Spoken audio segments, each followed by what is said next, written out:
Body bags were horror lies.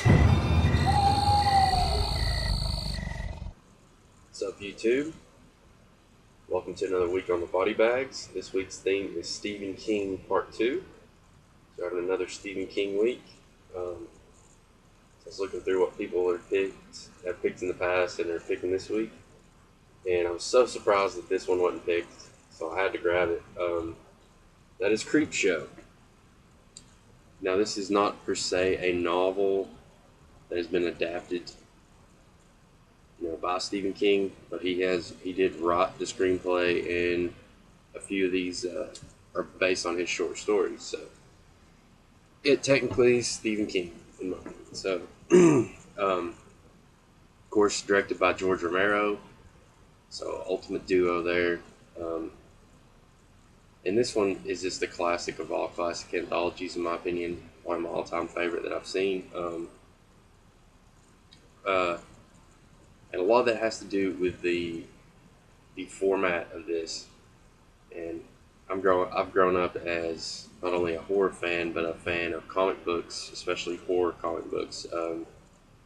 And this is based off all those old House of Secrets, Vault of Horror, all the old DC horror comics mostly. A few of the Marvels kind of went in the Tales from the Crypt kind of pattern, old graphic novels. So it's presented like that. I mean, it's seamless how it goes between the short stories. I just thought that was really cool because, if anybody's read some of those old graphic novels and stuff, they're usually presented like this with, short stories. So, of course, you got the wraparound story, which is based on the comic book.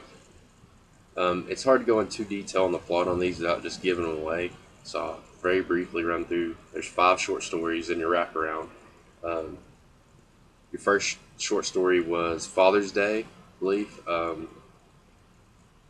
That is a fun one.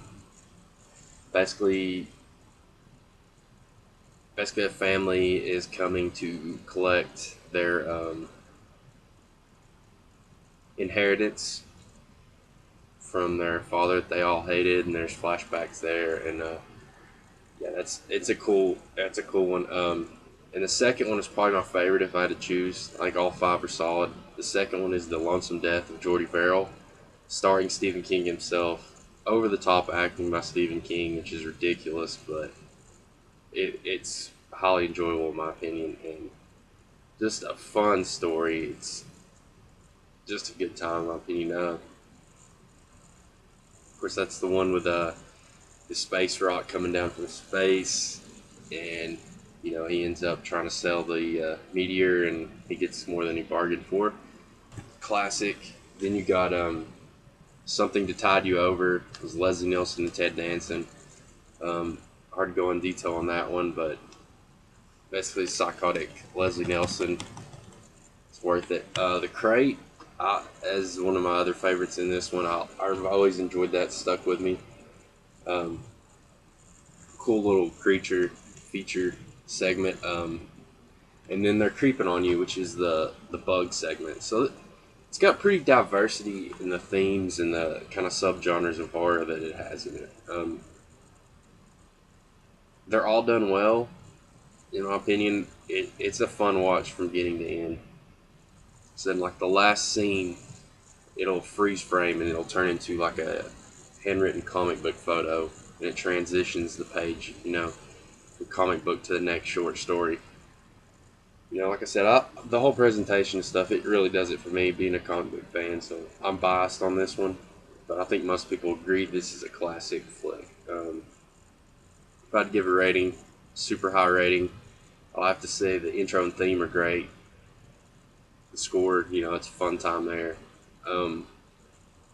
Real 80s synth heavy. I love that kind of stuff. But anyways, if I had to give it a rating or review number, I'm going to give it a solid 9 out of 10. This flick is an all-time favorite of mine, so I hold it dearly to my heart. So yeah, Creepshow, the classic. So check out Stephen King Week, The Master Macabre. Should be a good one. Peace out, y'all. Thanks for watching.